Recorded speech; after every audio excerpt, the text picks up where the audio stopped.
What's poppin', Peacemakers? It is me, MT, and welcome back to the Heavy Spoiler Show, y'all. And my god, did it all go down in this week's episode of Peacemaker Season 2. So you know, we have got to talk about it. So, much like Team Peacemaker did not dilly-dally in white conda for too long, I'm not gonna dilly-dally on this intro. So let's just get into it like a bag of flaming hot Cheetos with an H. Well, an H at the end, because there is an H. Anyways, you know what I mean. Peacemaker Season 2, Episode 7 is titled Like a Keith in the Night. This is of course a play on the words of the famous phrase, like a thief in the night, which itself is a reference to the DC Comics hero, Bible Man, introduced in the pages of Bible Man #1. I'm just kidding, that phrase is a reference to the Bible verse, 1 Thessalonians chapter 5 verse 2, which says, "For yourselves know perfectly that the day of the Lord so cometh as a thief in the night." This Bible verse is of course referring to the Christian rapture. You know, that thing that was teased in the post-credit scenes of Kevin Feige's The Passion of the Christ that was supposed to happen on September 23rd, 2025, according to all the professional prophets on TikTok. Many Christians believe that all of the Christians on earth will be shot up into the sky by Jesus one day when he comes back to take everybody that followed his teachings to heaven with him. Then after this, God then triggers the apocalypse on earth for everybody else that remained behind before ultimately judging everyone that has ever lived on Judgment Day. This all being said, replacing the word thief with the name Keith in the title of this episode is definitely meant to foreshadow Augie's sudden and surprising death at the hands of Vigilante, who was stalking him from his window in the night like a thief would. But with this phrase's roots to the biblical Judgment Day, it's a phrase that could also point to how Keith himself would be resolved to prepare Peacemaker's own Judgment Day by episode's end. But in regards to how the episode begins, we are brought right back to where we left off at the end of the last episode, with Peacemaker and Harcourt being confronted by Nazi Melia and the rest of the agents of Cracker Barrel Argus. Harcourt then starts to rightfully criticize Chris for his inability to notice the obvious signs that his universe was filled with Nazis. She points to a red copy of Adolf Hitler's infamous Mein Kampf manifesto on a nearby desk before pointing out a literal mural of Adolf Hitler himself standing in front of the US Capitol building. And while it is for sure funny as hell that Peacemaker did not notice this big ass mural, it also points to Peacemaker's own self-centeredness as a person, because he sure as hell noticed that big as hell mural of him, Keith, and his father when he first arrived. Like, this dude was much too busy focusing on his own happiness and comfort that he did not notice the oppressive society around him, which is a very, very fitting commentary on how a lot of Americans today choose to ignore the obvious signs of racism and fascism around them because their own lives aren't personally affected. A very timely TV show. But the good news is your friends and family members will not be able to ignore how drippy yo ass looks in our Heavy Spoilers merch over at the Heavy Spoilers merch store. God, am I the king of seamless transitions. But no, seriously, you guys should definitely check out our new Peace Eagle and Bird blindness shirts if you guys love Peacemaker inspired attire. But if you're also watching Gen V over on Amazon Prime, then you will probably love our new Avenue V shirt along with our double-sided Man in the Sky shirts inspired by that series and the boys universe as a whole. And if you can't get enough of adult-oriented superhero media, then we even got ourselves a freaking Marvel Zombies inspired shirt featuring a certain World War II super soldier. HeavySpoilers.shop has all that and more, so get your silly ass on over there today and buy you some shit, because capitalism waits for no one. After Chris breaks up with Amelia, Chris and Harcourt then proceed to fight their way out of Argus, with Chris even hitting one of the agents with a sick clothesline, almost like he was the wrestler John Cena or something. Then after the intro dance sequence, we catch back up with King 1 and King 2 in the basement of alternate Adrian's house, where our Adrian learns that Hitler and his Nazi regime were victorious in this universe. A fact that our Adrian thinks is just as quirky as there being an H at the end of Cheerios in this universe. But now that I think about it, the fact that there is an H at the end of brands like Cheerios and Cheetos in this universe might be a reference to the HH symbolism that Nazis like to use and get tattooed all over their bodies, with HH, of course, standing for those famous two words that Nazis used to say when saluting their bitch-ass leader. But anyways, we then learn from Vigilante that since the victory of the Nazis, all of the non-white people of the world have been forced into slavery in various concentration camps, thus explaining that hauntingly out-of-pocket "one got out, a black" line that Keith yelled out at the end of last episode at the sight of Leota taking a walk down the street. What got out? I'm black! What? And speaking of Leota, as soon as he learns about the Nazi-ness of this universe, Vigilante remembers that Leota is in fact black. I know it's super hard to miss, but she's black. And because of this, we catch back up with her as she is still being chased by a mob of irrationally angry mayonnaise. But luckily for her, our buddy Judo Master is there to provide a much needed assist, using some nearby electrified cables to put some Nazis in the hot seat by electrocuting them in a pool. And after this batch of bad eggs are thoroughly boiled, we can see that one of them was wearing a pair of Nazi-themed Crocs, which is about as white as you can get, to be honest. Any whiter, and you're basically Kid Rock at that point. And I love Judo Master's choice to spare Leota in this episode in the light of this new universe they're in, because bro could have easily cooked Leota along with the rest of them and be completely in line with his Argus mission objective. But because Leota is a gay minority like himself, he chooses mercy over his own personal mantra of protecting the Earth at any price. Meanwhile, over at the Smith family household,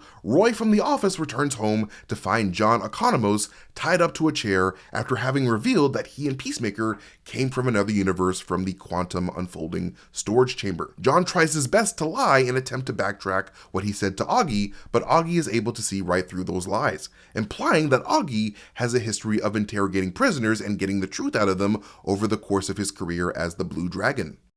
But yeah, speaking of Augie's superhero alter ego, as he pulls Keith aside to discuss what's going on, we can see Augie is wearing a blue shirt, pointing to his Blue Dragon persona, while Keith himself wears a red shirt, much like Captain Triumph does in the DC comics. Augie then tells his son about the visitors from a neighboring universe before informing him that he's seen something like this before. Apparently, Blue Dragon Augie came across his White Dragon multiversal variant one day while in his quantum unfolding storage chamber, and immediately clocked the darkness and hate within him. A hate that led Blue Dragon to assume that the White Dragon's universe was a much darker reality than his own. And it seems that because of this angry and hateful nature, Blue Dragon decided to not investigate the matter further, because the last thing that this Nazi universe needs is another crabby racist finding their way in. But in regards to the episode's big revelation later on that reveals this universe's Augie Smith to not be as racist as the Whiter Dragon, I truly appreciate this creative decision because it kind of mirrors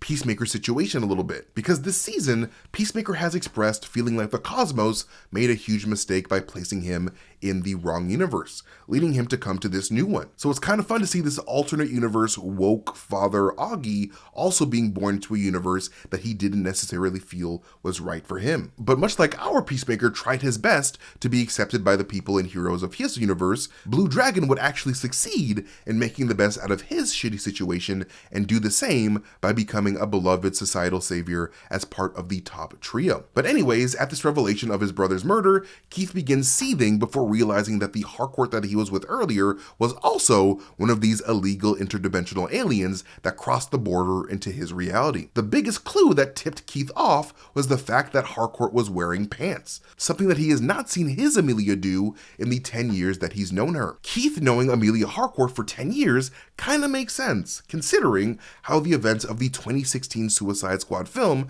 happened around that time in both the DCEU and mainline DCU. So chances are, Keith probably met his Amelia around the same time that the Enchantress tried to take over the world, likely teaming up with Argus to take her down. Keith also brings up how Harcourt didn't even know the band Halloween, which the two listened to during their car ride in the last episode, with the band Halloween being a real-life German rock band, so it makes sense that they're a hit in this Nazi-ass universe made possible by the World War II era Germany. As Augie and Keith have their conversation, Economos hilariously tries to get Eagly to free him and or murder the Smith men. John was like, "Help me, you bird-ass bitch," but Eagly was like, "Sorry, best I can do is string." A moment that I found reminiscent to Guardians of the Galaxy Volume 2, specifically when Baby Groot provided an imprisoned Yondu and Rocket with a bunch of random items other than Yondu's fin. But anyways, Keith and Augie suit up and head for Peacemaker before the episode shifts focus back to Judo Master and Leota hiding out in a random home. And after discussing the pool incident, Judo Master tells Leota that he has not forgotten how she tased him a bunch of times in episode 7 of season 1, implying that under normal circumstances, his petty green ass would have electrified Leota in that pool in vengeance. But unlike when Judo Master confronted John Economos earlier this season, Leota actually apologizes to Rip for what she did. An apology that Judo Master pretty much readily accepts, flexing that Buddhist ideology that he subscribes to, much like you should subscribe to this channel. Because many people have told me that Heavy Spoilers is even tastier than Flamin' Hot Cheetos, and most of those people were supermodels. True story, I'm not lying. Not lying at all. The two then bond over a game of Scrabble, an alternate universe parody of the popular board game Scrabble from Hasbro and Mattel. And to the left of this Scrabble box is a book with a German Shepherd on it called Hunde, which is German for dog. Meanwhile, Harcourt begins to get comfortable with Chris as they cruise back to their reality with the song Still Pretending by Brian Mello playing in the background. However, they are quickly surrounded by the Tiki Torch version of Evergreen PD, but luckily for them, Blue Dragon and Captain Triumph arrive just in time to ruthlessly eliminate the entire goddamn police force. And after sparing their lives, Augie says the following to Chris and Harcourt. The two of you want to live? You come with us now. This seems to be a clear reference to Blue Dragon actor Robert Patrick's role in Terminator 2, a movie where Arnold Schwarzenegger says this famous line. Come with me if you want to live. It's okay, Mom. He's here to help. Then we move things on over to Rick Flag and Sasha Bordeaux. After making a deal with Lex Luthor last episode, the two of them decide to meet up with Lex's former employee, Sidney Happerson, played once again by my friend, Stephen Blackheart. I love that man. Flag describes Happerson as an MIT super genius who is an expert on interdimensional interconnectivity. Traveling between universes appears to be a popular trend among scientists in the DCEU. Not only have we seen both Lex Luthor and Peacemaker use devices of their own, but we can also see such technology present in the origins of the metahuman Polka Dot Man, who was introduced in James Gunn's 2021 Suicide Squad movie. In that movie, we learn how Star Labs was messing around with interdimensional rifts and shit, with those experiments resulting in Polka Dot Man's mad scientist of a mother infecting her kids with an interdimensional virus. Mama Polka Dot wanted to use this virus to turn her children into superheroes like a psycho, but all she did was give poor Abner Krill tumorous lumps of energy. But yeah, that all being said, I am super curious as to how interdimensional connectivity factors into the future of the DCU, especially with the upcoming Superman sequel having the subtitle Man of Tomorrow, as James Gunn has noted that the events of the Peacemaker finale would directly tie into that film. I mean, Happerson did note how the black hole device that he helped Luthor make had a distinct unstable wobble to it in comparison to Peacemaker's own alien portal-making machine. So to me, this indicates that whoever this technology belonged to probably belonged to a high-tech, futuristic society themselves. So maybe Superman and Lex Luthor's adventures in that movie will revolve around that. Who knows? I'm not James Gunn. Yet. I bought some special chia seeds from the dark web to sprinkle on my bald head so I can grow some white hair. I read one review and they said that it works, so I'm excited. But anyways, Flag and Bordeaux meet Happerson inside of Lex Luthor's former flying communications hub that Lex's team used to cause mayhem in the 2025 Superman film. And after Happerson uses his old LuthorCorp computer to locate Peacemaker's portal at Adrian's place, Happerson is apparently allowed to be left to his own devices on that computer, with the post-credit scene of this episode apparently showing the prison being cool, with Happerson going from the C hub to the P hub, if you know what I mean. And as Rick Flag gears up to go arrest Peacemaker, we shift back to Judo Master and Leota during their intense game of Scrabble. Judo Master calls Leota out for not being empathetic towards her ex's vision of their future together before he hilariously compares Peacemaker's music tastes to that of Sid from Toy Story 1. However, Leota quickly comes to Chris's defense by pointing out how Chris introduced her to dope bands like Hanoi Rocks, Cruel Intentions, and Hardcore Superstar, bands that have all featured as part of Peacemaker's soundtracks throughout these first two seasons. When the night falls, Judo Master and Leota begin to head back to the Smith household as the Smith men bring in Chris and Harcourt for questioning. Chris then confesses to killing the alternate universe Chris by accident, and to everyone's shock, including my own, Augie believes in Chris's sincerity, again flexing his impressive ability to tell when people are lying.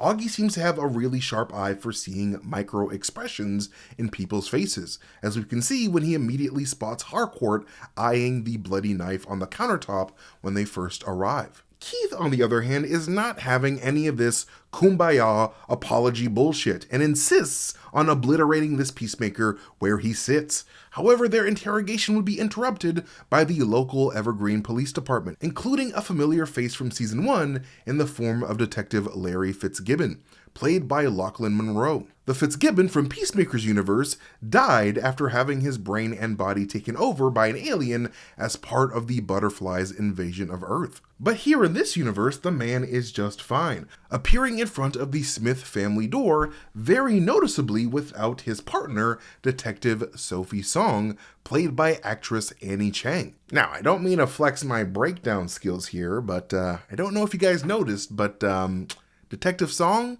very Asian. And as we saw with Judo Master, that doesn't really fly on this Ku Klux planet. So part of me is wondering if we will see Sophie Song appear at some point during the Season 2 finale, especially if we are given a look at one of the many Earth X concentration camps at some point. Like, I really enjoyed Annie Chang's performance in the first season, so it would be really great to see her again after her Season 1 butterfly demise. Meanwhile, Judo Master and Leota stalk the Smith house from outside. They soon meet up with both versions of Vigilante before our Adrian immediately confronts Judo Master for kicking his ass during the golf assassination attempt from episode 3 of Season 1. But Adrian would do a fair bit of ass-kicking himself after he and other Adrian bust into the Smith house and stab Augie right after he proved that he was a good man in a very racist world. This then prompts Keith to whip out the Triumph cannons and fire at Team Peacemaker, leading the local police to respond. However, before they can all head through the portal back to their universe, Peacemaker is tackled and subsequently pieced up by his brother Keith, causing his new family to step in and mess Keith up in response. And what's wild is that even Judo Master is helping them kick Keith's ass, even though the door back to delicious, Nazi-free flaming hot Cheetos was right there. The sight of Keith being killed triggers flashbacks of Chris killing his own Keith in childhood, which then prompts him to cry out for his friends to stop hurting him. And man, did I love John Cena's performance during this moment. Dude knows how to sell emotional anguish so damn well. Like, he's truly the wrestler turn actor GOAT in my opinion. But yeah, as Chris crouches over Keith's body, he comes to the conclusion that he is the main problem in his life, not any of the other universes, with us getting flashbacks to him killing his alternate universe self, his father, and Rick Flag Jr. And I really love James Gunn's choice to have Harcourt get emotional at the sight of Peacemaker breaking down at this realization, because it shows that she herself can strongly relate to feeling like a complete screw-up as a human being, something that she outwardly admits to Chris during their emotional exchange at Argus last episode. And during that very conversation, Chris tells her that he loved her despite all of her flaws. So something tells me that Harcourt shedding a tear for Chris here might indicate that she's starting to feel a similar type of love for him.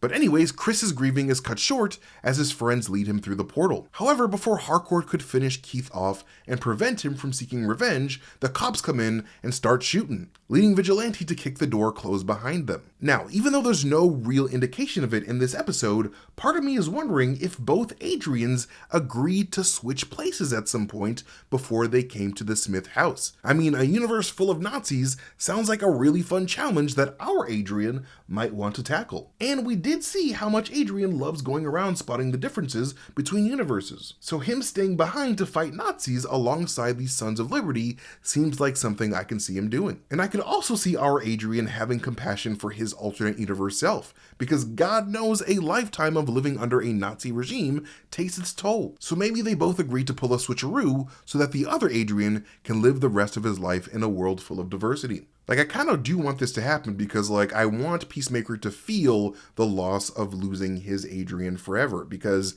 he didn't really appreciate him while he was there. So I feel like him getting a new Adrian would kind of like force him to really appreciate how much of a great friend that his old friend was. But anyways, the episode ends with Team Peacemaker being confronted by Flag and his Argus team. Peacemaker then hands over the device and takes all the blame from his friends to protect them, a story that the emotionally conflicted judo master corroborates. And with Peacemaker now feeling like a poison to everyone around him, he willingly turns himself in to Argus custody, likely hoping that he gets locked away in prison forever in order to keep anyone else from getting hurt because of him. But we all know that Chris ain't gonna have the opportunity to serve no prison sentence because KK Keith is still very much alive after receiving medical attention. And you know that he is coming to avenge his slain brother. But anyways, that is it for this breakdown of episode 7 of Peacemaker season 2. Let us know your thoughts about the episode in the comment section down below. But yeah, as always, you guys can follow me at Mastertainment on Twitter, Instagram, YouTube, Blue Sky, wherever I am on the internet, especially on twitch.tv, where I will be streaming